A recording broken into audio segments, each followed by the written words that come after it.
According to me, there are only two good ways to die. Quietly, in bed, surrounded by the people you love, or on your feet, or in my case, on my wheels, dying for something you believe in or someone you love. Everything else is just a bad compromise. Most people don't think about how they're going to die. They're too busy avoiding the topic. But to be honest, death is coming for all of us, whether you want it or not. I think the ones who die are, how would I say it, like a bad death. They're the ones who live like they never would die, like the end would never come. People thought they had more time to take risks, to say the right words. They always say tomorrow, but I mean, who knows? There might not be a tomorrow. I think it was Seneca, a Stoic philosopher, who said, it's not that we have a short time to live. It's just that we waste a lot of it. At least he said something similar to that. I mean, most of us don't die too soon. We just start living too late. The art of dying well starts with the art of living well. It's natural. In ancient Japan, the samurai lived according to the Bushido, the way of the warrior, where you lived every day as if death was at your door. And it's not to be morbid, it's just to be ready, you know? Because, I mean, if you already made peace with death, or with the fear of death, then you're ready to live. The Spartans understood this as well.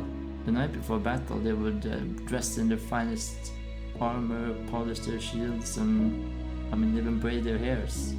Not because it would save them, but because they wanted to meet death looking like themselves, I suppose.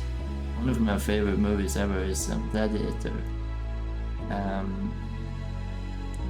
And the main character, Maximus, he understood this as well, you know, that he faced his last moments with dignity, because his whole life had been about service, loyalty, and honor. But he showed those qualities even in death, or the face of death. And for me, that's very, I admire that. It's very, it's an honest take on death, you know. It shows your true self, your character.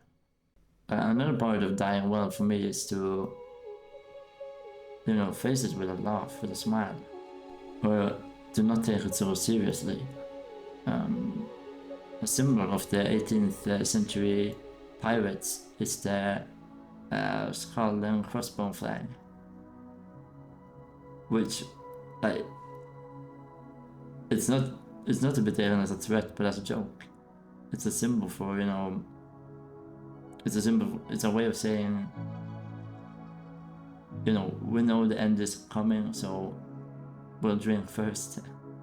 Even Seneca, before he died, apparently made jokes and laughed with his friends as he literally bled out. And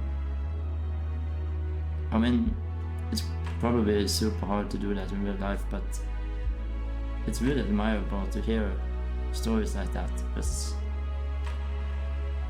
I don't know, that's how I want to go out, you know, with a smile. Dying well doesn't mean dying, you know, rich and powerful and, you know, having a lot of stuff. To me, it means leaving nothing unsaid, to, you know, wear the things you want to, take the trip you want to, do what you want, you know. It means to have your loved ones know exactly how you feel about them. It means to stand for what you what you believe in, and no regrets. Because at the end of the day, we all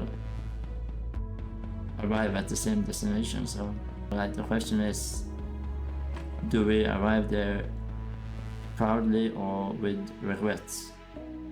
Yeah.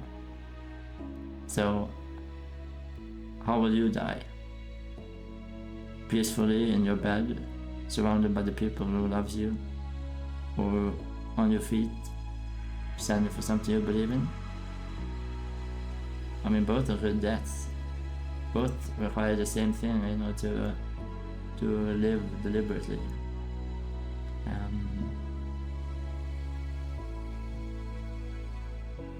Death will find us all, so the only thing we can do is, make sure it has to work for it.